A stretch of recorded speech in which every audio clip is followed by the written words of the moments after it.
Friend, computer knowledge internal channel के अंदर आपका स्वागत है। सर्वर टेक्नोलॉजी को, सर्वर सिस्टम को, सर्वर कोर्स को हम आगे बढ़ाते हैं। तो जैसे कि मैंने कहा कि माइक्रोसॉफ्ट अभी ऑपरेटिंग सिस्टम के बारे में पढ़ रहे हैं और लिनक्स के बारे में भी हम पढ़ेंगे। तो ऑलमोस्ट माइक्रोसॉफ्ट और लिनक्स दोनों को हम साथ में हम कंटिन्यू कर रहे हैं। यहाँ पर हमारा विंडोज सर्वर टेक्नोलॉजी के अंदर मैंने आपको पिछले वीडियो में आपको बहुत कुछ समझाया था। ओके, तो इन सभी वीडियोस को जाकर देख लीजिए, वरना आपको पता नहीं चलेगा। तो हमारे ऑलमोस्ट जितने भी सर्वर है, विंडोज एनटी वगैरह जो भी है, मैंने आपको पिछले वीडियोस में बहुत कुछ समझाया था। ओके, तो विंडोज एनटी वगैरह क्या है, किस तरह की होती है, और इससे हमारे जो सर्वर का बहुत सारे फीचर्स वगैरह ऐड वगैरह जो थे विंडोज़ 95, विंडोज़ 1993 के अंदर। तो अगर हम देखा जाए तो ज़्यादातर डिमांड जो बढ़ी थी वो 2003 के अंदर, और फिर बहुत सारी कंपनीज ने सर्वर की टेक्नोलॉजी यूज़ करना शुरू किए थे। ओके, ऑलमोस्ट जितने भी हमारे सर्वर टेक्नोलॉजी है आप देख सकते हैं। ओके, ऑलमोस्ट तो जितने भी हमारे कंप्यूटर है, जितने भी हमारे सर्वर्स हैं आज के टाइम के अंदर, बहुत बड़े बड़े सर्वर्स, डेटा सेंटर्स वगैरह जो होती है वो मैंने आपको बताया था।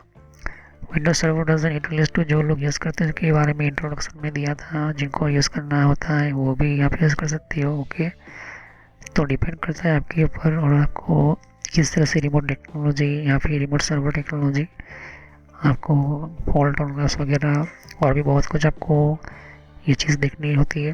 विंडोज सर्वर टेक्नोलॉजी प्राइमर समझा था कि अगर विंडोज सर्वर R2 समझ यूज़ करते हो, okay, Windows server version 8 release 2 use करते हो तो क्या आपको चीज़ें जो है नहीं मिलेगी, आपको लिमिटेशन वगैरह। तो ऑलमोस्ट मैं अभी भी कह रहा हूँ कि अगर 2008 यूज़ करते हैं तो मिनिमम विंडोज सर्वर 2016 तो यूज़ करो, वहाँ तक तो आप पहुँच सकते हो। क्योंकि अगर आपके पास उतनी बजट नहीं है तो फिर आपके पे अब दूसरा जो है वो यूज़ कर सकते हो, विंडोज सर्वर 12। ओके, तो ये चीज़ आपको मैंने कुछ समझा चुका हूँ इन सभी के बारे में। इस वीडियो को जो मैं है आगे कंटिन्यू करने जा रहा हूँ, तो पिछले जितनी भी वीडियोस इन सभी की मैंने प्लेलिस्ट में वीडियो जो है 1 बाय 1 बना चुका हूँ। और क्लाइंट के अंदर क्या इम्प्रूवमेंट की गई थी सर्वर को चलाने के लिए, और फिर मैंने सर्वर के अंदर हार्डवेयर वगैरह लास्ट ये वीडियो में समझाया था। इस वीडियो के अंदर जाके कंटिन्यू करें, बहुत ही अच्छा इंपॉर्टेंट मैंने आपको नॉलेज दी थी, ज़रूरी थी। और सर्वर हार्डवेयर के बारे में मैं आपको समझा चुका हूँ सर्वर हार्डवेयर की प्लेलिस्ट के अंदर, आपको पूरी जानकारी सर्वर हार्डवेयर के अंदर। ओके, तो सर्वर हार्डवेयर की प्लेलिस्ट में जाइए, इसके बारे में सीखिए। ये अभी जो जानकारी दी है हार्डवेयर की मैं आपको ज़रूरी थी। ओके, आज मैंने इन्वायरमेंट वगैरह समझाई थी। ओके, तो इन्वायरमेंट वगैरह भी मैं आपको सेटअप करने की सर्वर्स के बारे में बताया था। ओके, ऑलमोस्ट इतना भी था। तो जैसे कि आप देख सकते हैं कि सर्वर की टेक्नोलॉजी और भी बहुत सारी चीज़ें जो है आपको 1 बाय 1 देखने को मिल जाती है। आज हमारा जो सिस्टम है वो एक्टिव डायरेक्टरी है, बहुत ही इम्पोर्टेंट टॉपिक जिसको कहते हैं। अगर एक्टिव डायरेक्टरी ना हो तो सर्वर बन नहीं सकता। ओके, तो पहले हम एक्टिव डायरेक्टरी की थोड़ी बहुत हम ओवरव्यू देखेंगे। ओके, फिर बाद में हम इसके बारे में ज़्यादातर डिटेल में जाएंगे कि एक्टिव डायरेक्टरी एक्चुअली में है क्या। ओके, अभी इतना समझो कि एक्टिव डायरेक्टरी की ओवरव्यू के अंदर कौन सी चीज़ें ऐसी है जो इम्पोर्टेंट है। और ये विंडोज सर्वर 2003 और 2008 के बाद विंडोज 2008 रिलीज 2 के अंदर, मतलब इसके बाद इसके अंदर कौन सी इतनी बेहतर इम्प्रूवमेंट आई है। ओके, की है। ओके, फिर बाद में सर्वर 2012 में क्या इम्प्रूवमेंट हुई है, फिर 16 के अंदर क्या इम्प्रूवमेंट हुई है, वो भी हम देखेंगे। ओके, तो चलिए वीडियो को शुरू करते हैं, समझते हैं हमारे मेन इंपॉर्टेंट सर्वर टेक्नोलॉजी की main important part of active directory के बारे में।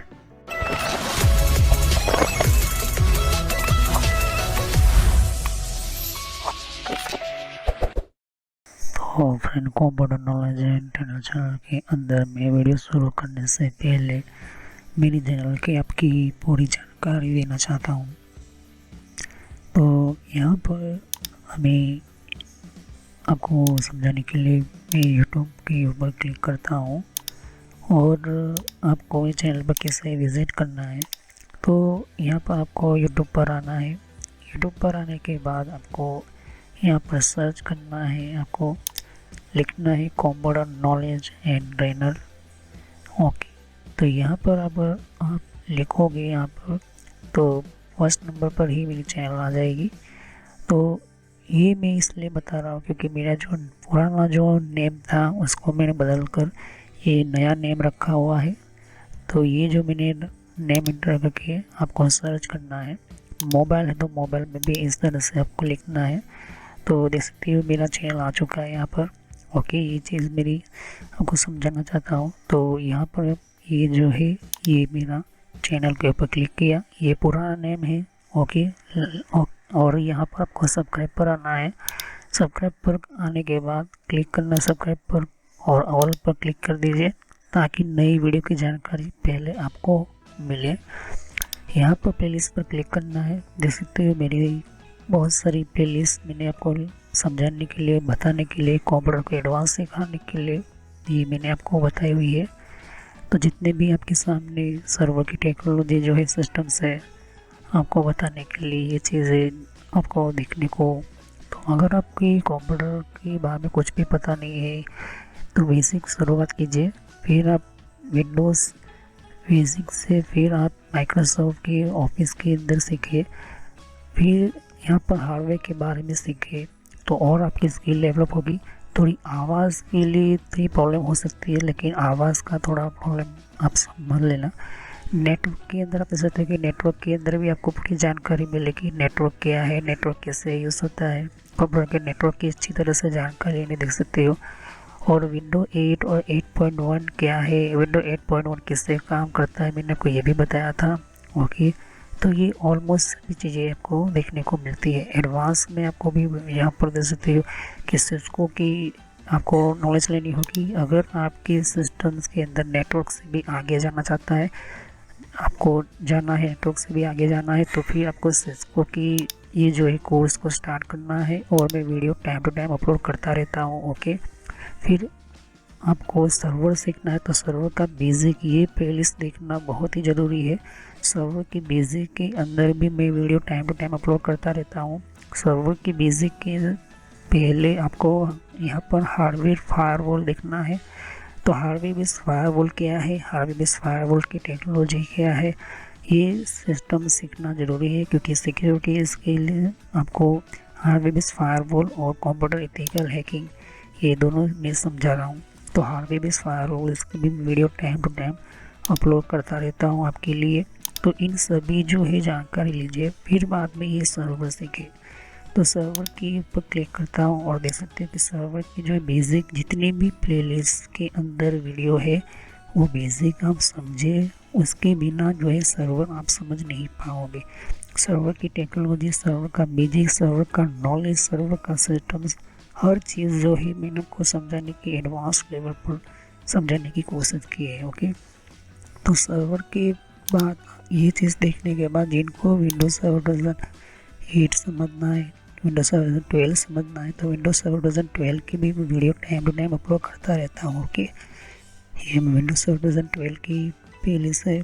सर्वर की हार्डवेयर की भी प्लेलिस्ट है। सर्वर के अंदर भी मैं जो है हार्डवेयर के अंदर अलग अलग video time to time upload करता रहता हूँ। ओके, तो यहाँ पर आप देख सकते हो कि कुछ आपको और भी स्काइप वगैरह है, इन सभी की कंट्रोल पैनल की भी आप नॉलेज ले सकते हो। थोड़ी बहुत आपको आवाज़ की दिक्कत हो जाएगी, लेकिन वो आप अपने हिसाब से जो है ध्यान से समझे। और यहाँ पर वीडियोस अगर आप देखोगे तो यहाँ पर और भी मैं जो है लेटेस्ट वीडियो अपलोड करता रहता हूँ। तो सभी वीडियोस की जानकारी अच्छी तरह से लीजिए, समझे, वरना आपको पता नहीं चलेगा कि किस तरह से आपको जो है पढ़ना है। तो ये मैसेज जो मैं इसलिए देता हूँ ताकि आपको कोई प्रॉब्लम ना हो, कोई दिक्कत ना हो। तो ये आपको समझाने के लिए ही मैं जो है यहाँ पर समझा रहा हूँ कि किस तरह से आपको जो है फॉलो करना है। तो चलिए वीडियो को शुरू करते और समझते हैं।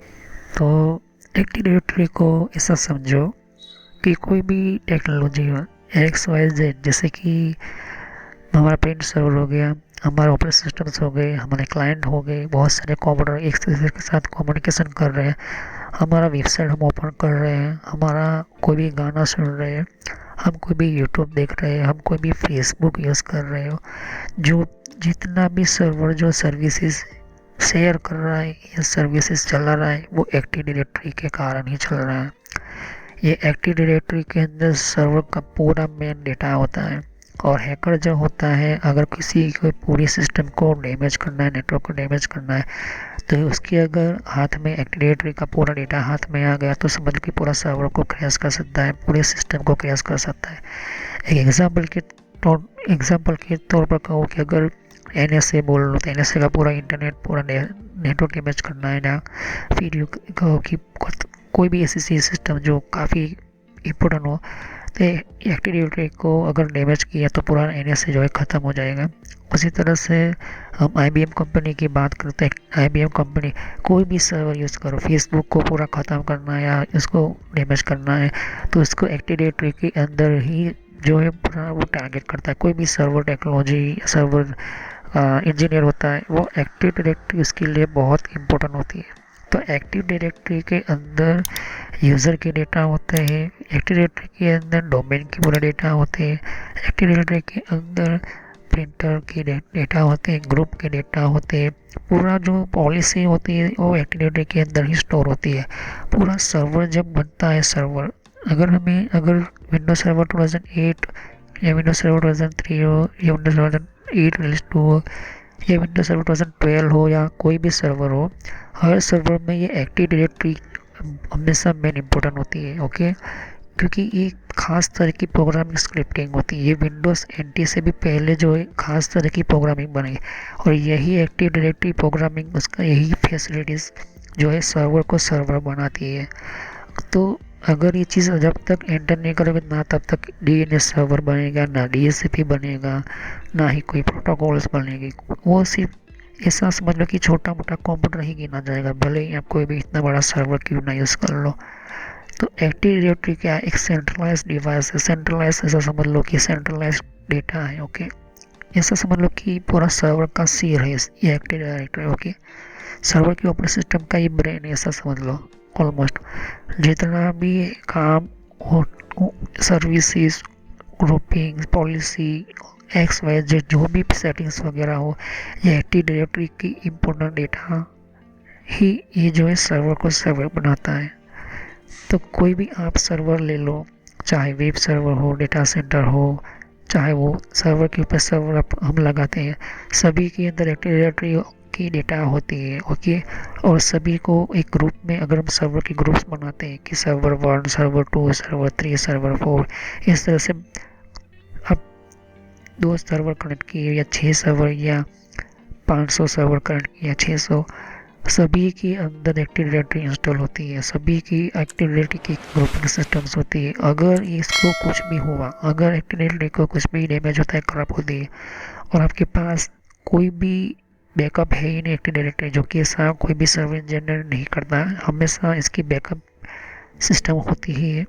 ऑलमोस्ट जितने भी लोग थे, तो पहले ये कैसे विंडोज़ NT के टाइम से ही विंडो एक्टिव डायरेक्टरी को बैकअप में पहला नंबर रखा है, मतलब कि फर्स्ट नंबर रखा हुआ है।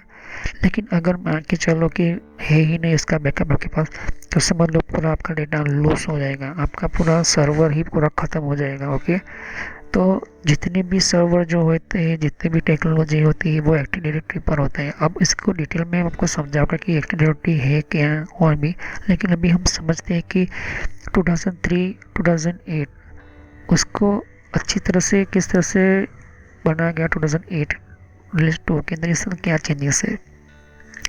तो ऑर्गेनाइजेशंस के लिए पहले भी हमारे विंडोज 2003 यूज़ हो रहे थे, जैसे कि फेसबुक जो था वो 2003 के अंदर ज़्यादातर अच्छी तरह से फेमस होना स्टार्ट हुआ था। ओके, जो सर्वर की हम बात करें तो फेसबुक के ऊपर बहुत सारे लोग आएंगे, तो ट्रैफिक भी आएंगे, तो वो जो है ऑर्गेनाइजेशंस के अंदर ही अच्छा रहा था।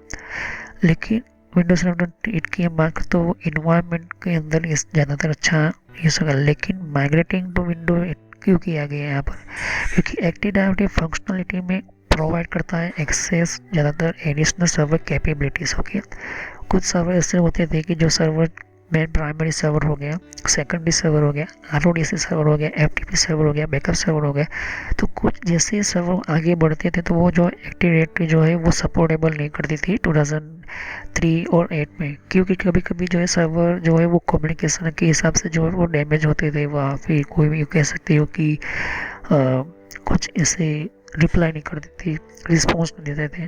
तो इसकी कैपेबिलिटी बढ़ाने के लिए एक्टिव डायरेक्टरी सर्वर्स के ऊपर काफ़ी रिसर्च की गई और 2008 लिस्टों के अंदर पहली ये जो चीज़ जो है एक्टिव डायरेक्टरी की कैपेसिटी इसकी रिक्वायर बढ़ाई गई कि आप कितनी भी सर्वर आप कनेक्ट कर सकते हो, लेकिन ये रिस्पॉन्स अच्छी तरह से देता है विंडोज़ नेटवर्किंग के अंदर। जब नेटवर्क के अंदर हम रनिंग करते हैं तब तो ऑलमोस्ट ये प्रॉब्लम नेटवर्क के अंदर आना स्टार्ट हुई थी। विंडोज़ सर्वर जो होते हैं वो सर्वर जो होते हैं, कुछ सर्वर हम अलग अलग रखते हैं, कुछ सर्वर हम एक में नहीं रख सकते। सभी सर्वर की जो फैसिलिटी हम एक सर्वर में रखेंगे तो लोड बहुत पड़ेगा, सर्वर क्रैश हो सकता है। तो उसी के लोड को जो हम पहला सर्वर हम रखते हैं main primary server, secondary server, backup server, फिर application server, web server, data centre server.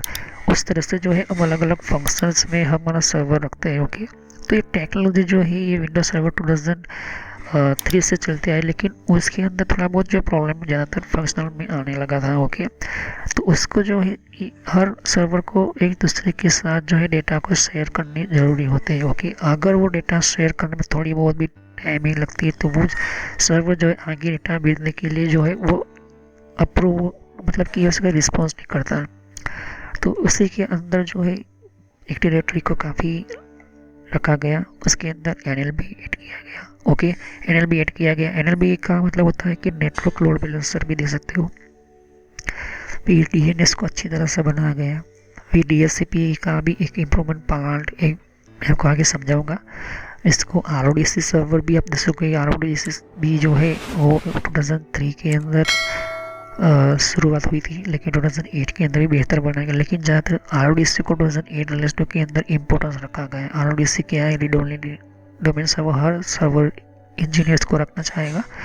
तो ये रिक्वायर होता है implementation of Windows server 2008 okay release 2 के अंदर active directory. Okay, Windows server 2008 की बात नहीं कर रहा हूँ, विंडोज सर्वर 2008 रिलीज 2 की बात कर रहा हूँ। ओके, तो एक्टिव डायरेक्टरी जो है वो इंक्लूड करता है एक्टिव डायरेक्टरी के अंदर क्या रिसाइकल बिन। एक्टिव डायरेक्टरी की भी अपनी खुद की रिसाइकल बिन होती है। अगर भूल से आप अपने एक्टिव डायरेक्टरी से कोई यूज़र को डिलीट करते हो और आपको वो चाहिए तो वो रिसाइकल बिन जो होता है वो एक्टिव डायरेक्टरी अलग से आपको मिलता है। ओके, ये फीचर ऐड किया गया। मैनेज सर्विस अकाउंट, ऐसे सर्विस अकाउंट किसको आप मैनेज कर सकते हो। ओके, फिर पावर सेल एडमिनिस्ट्रेटर नया सिस्टम्स आपको 2008 में भी मिलेगा और 2008 रिलीज 2 में भी मिलेगा, लेकिन उसका एडमिनिस्ट्रेशन वगैरह जो उसकी काफ़ी पावर सेल में आपको समझाऊंगा, वो काफ़ी कमांडिंग सिस्टम है, पूरा कमांड बेस पर चलता है, वो भी समझाऊंगा।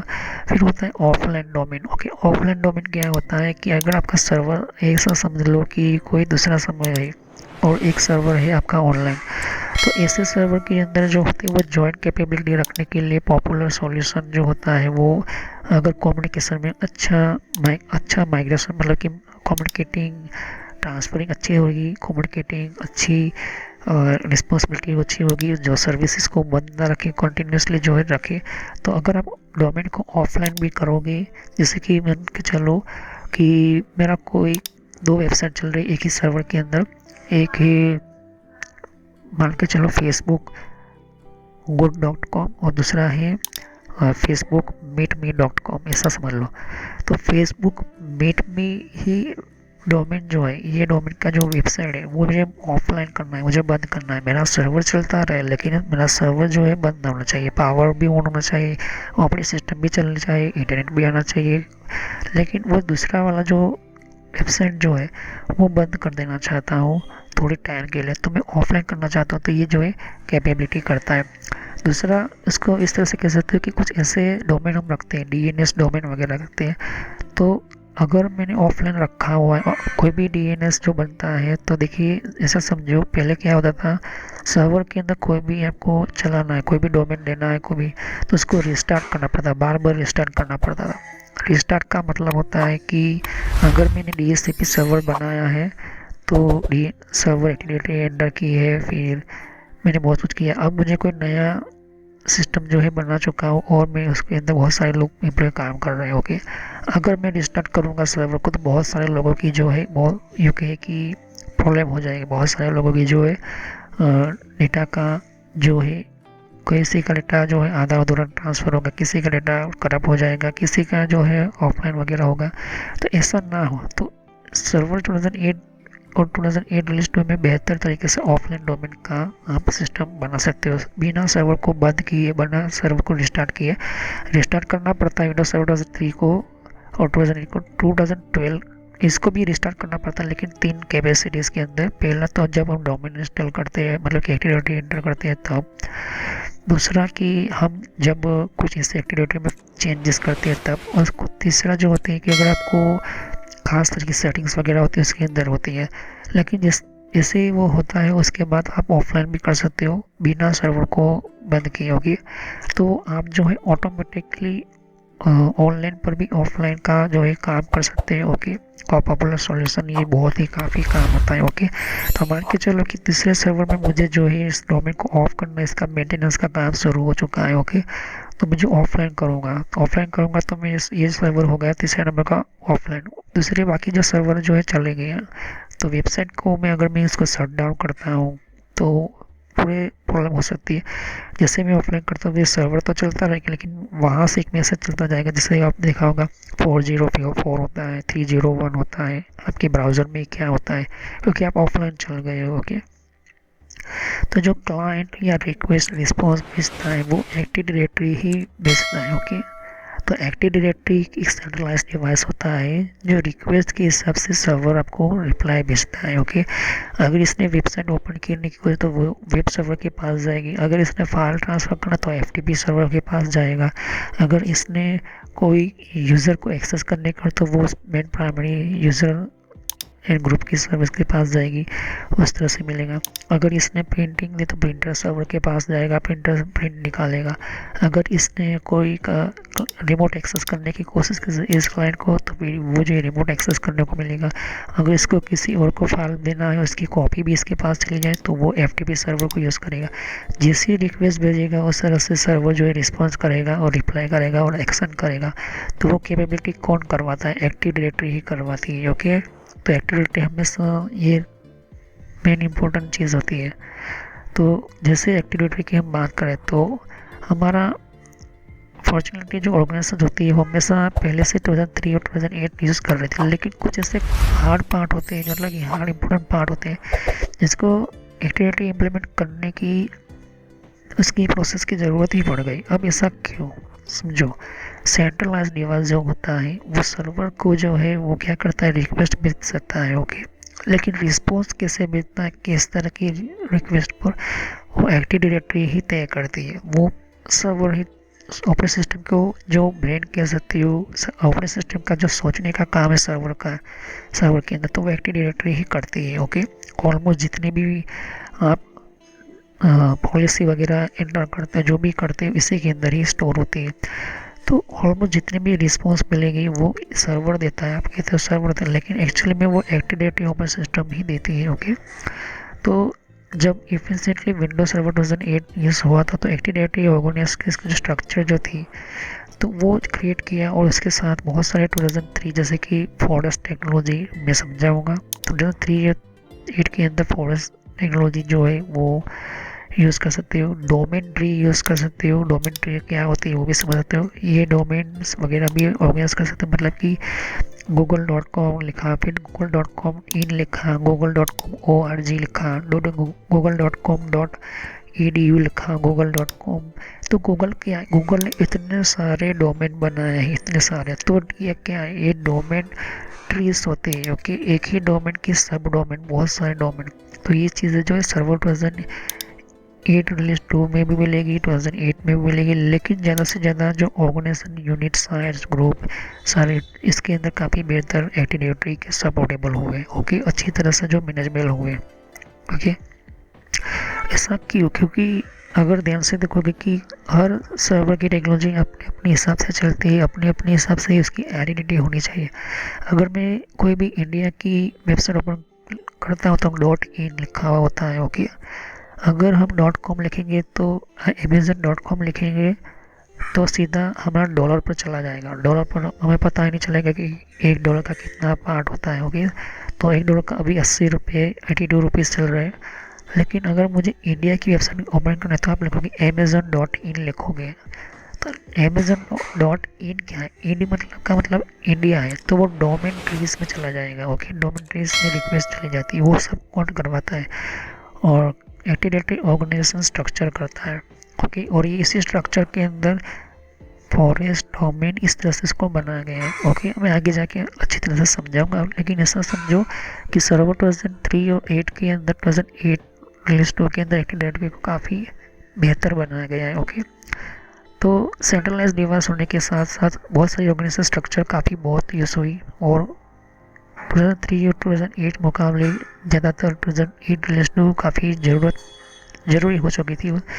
ओके, क्योंकि इसके अंदर बहुत सारे हम यू कह सकते हैं ऑप्शन हम इंस्टॉल कर सकते हैं और यूज़ भी कर सकते हैं। ओके, और उसका जो ऑर्गेनाइजेशन स्ट्रक्चर जो होता है वो बहुत सारी ऑर्गेनाइजेशन, जैसे कि आपको NSA ले लो, इसरो ले लो, फेसबुक ले लो, गूगल ले लो, गवर्नमेंट एम्प्लॉयज़ ले लो, गवर्नमेंट की अलग अलग वेबसाइट ले लो, यूके की अलग अलग फॉरेन कंट्री ले लो, कोई यूके की अलग अलग डिफरेंट टाइप की कंपनीज हो गई, बहुत सारी कंपनीज होती है फाइनेंशियल वेब। फिर आप देख सकते हो कि हमारे बैंकिंग सेक्टर ले लो, बहुत सारे ऑर्गेनाइजेशन में ये चीज़ें काफ़ी इम्प्रूवमेंट आना शुरू हुआ इन सभी एक्टिव डायरेक्टरी की यूके की फीचर्स की वजह से। ओके, तो एक्टिव डायरेक्टरी क्या है अभी मैं आगे जाके और समझाऊंगा डिटेल में, लेकिन अभी इतना समझो कि ये चीज़ है। ओके, तो ग्लोबल कैटालॉग सर्वर की हम बात करते हो, ये बहुत सारे 2003 और 8 के अंदर बहुत सारे डोमेन के अंदर परफॉर्म करने लगे एक ही मेन सेंट्रलाइज सर्वर्स के अंदर। किसी की google.com, फिर google.com इन, google.uk, बहुत सारे अलग अलग तरह के सर्वर, और ये जो अपडेट भी होता है सर्वर की मेन एक्टिव डायरेक्टरी के अंदर। ओके, इस तरह से बनाई गई थी।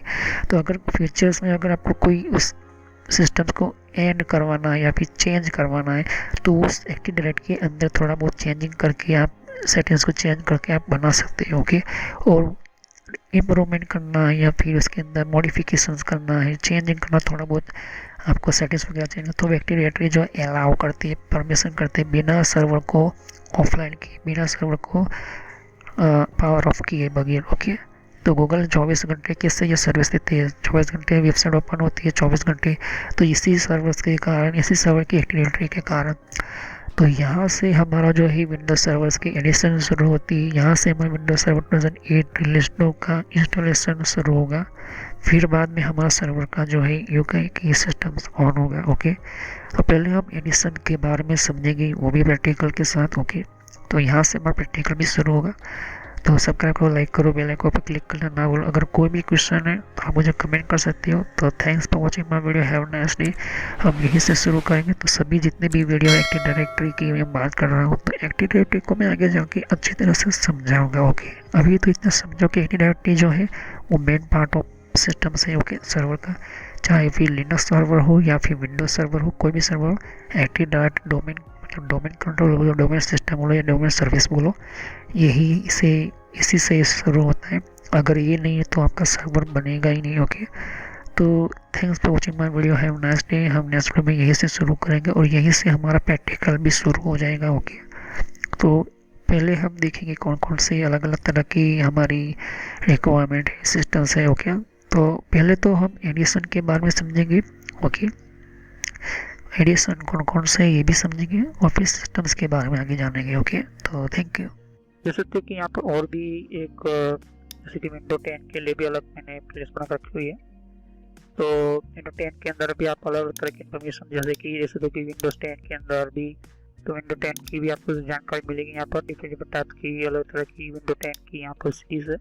ओके, तो हर विंडो 10 के अंदर कौन कौन सी सेटिंग्स होती है, किस तरह की सेटिंग्स होती है, विंडो 10 के अंदर कौन कौन सी फीचर्स होती है, ये भी रखा हुआ है यहाँ पर। ओके, तो यहाँ पर आपकी विंडो 10 के अलावा कंट्रोल पैनल भी है। कंट्रोल पैनल के अंदर भी आपको जानकारी कंट्रोल पैनल क्या होता है। ओके, और आप देख सकते हैं कि कंप्यूटर हार्डवेयर का कोर्स आपको ये इम्पोर्टेंट है, ये अभी सीखिए। और कंप्यूटर नेटवर्क का भी मैं कोर्स कंटिन्यू कर रहा हूँ यहाँ पर। ओके, तो जहाँ पर आपकी जिस फील्ड के अंदर आपको इन्फॉर्मेशन चाहिए, साथ ही मैंने जीमेल किस तरह से बनाना, जीमेल क्या है, Gmail port forwarding, Gmail system, Gmail ID, Gmail के अंदर क्लोनिंग किस तरह से करी जाती है, यहाँ पर जीमेल के अंदर किस तरह से हम लेबल क्रिएट करते हैं, यहाँ पर ये भी सिखाया मैंने यहाँ पर। ओके, तो आगे जाके आप देख सकते हो कि और भी बहुत सारे यहाँ पर वीडियोस है विंडोज 10 के यहाँ पर। ओके, तो मैंने पेटीएम, मिंत्रा, याहू, ट्विटर क्या होती है, ट्विटर के कौन कौन सिक्योरिटी फीचर कौन कौन से, फेसबुक क्या है, फेसबुक के अंदर कौन कौन से फीचर्स वगैरह होते हैं यहाँ पर हमने बताया यहाँ पर। तो यहाँ पर आपको देख सकते हो कि और भी बहुत सारे आपको बेसिक कंप्यूटर यूजर पर क्लिक करना है यहाँ पर, बेसिक कंप्यूटर नॉलेज के ऊपर, क्योंकि ये बहुत ही इम्पोर्टेंट है।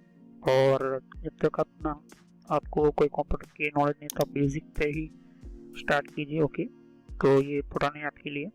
और कुछ में फ्रॉड कॉल वगैरह होते हैं, कुछ वेबसाइट, कुछ कमांड के अंदर क्या करना है, कब फायरवॉल किस तरह से यूज़ करना है, ये भी मैं बताया यहाँ पर। तो मैं आगे नेक्स्ट लेवल पर बताऊंगा। ओके, एंड्रॉइड का भी मैंने समझाया, एंड्रॉइड मोबाइल फ़ोन के अंदर क्या होती है, किस तरह से। तो वीडियो पे जैसे क्लिक करो तो बहुत सारे आपको वीडियोस मिलेंगी, लेकिन मैं कहूँगा कि आप प्लेलिस्ट में जाकर ही हर तरह के यहाँ पर वीडियोस को कंटिन्यू करें। ओके, तो सभी वीडियोस जो होती है पार्ट वाइज होती है। ओके, तो हर पार्ट के अंदर आपको अलग तरह की नॉलेज मिलेगी।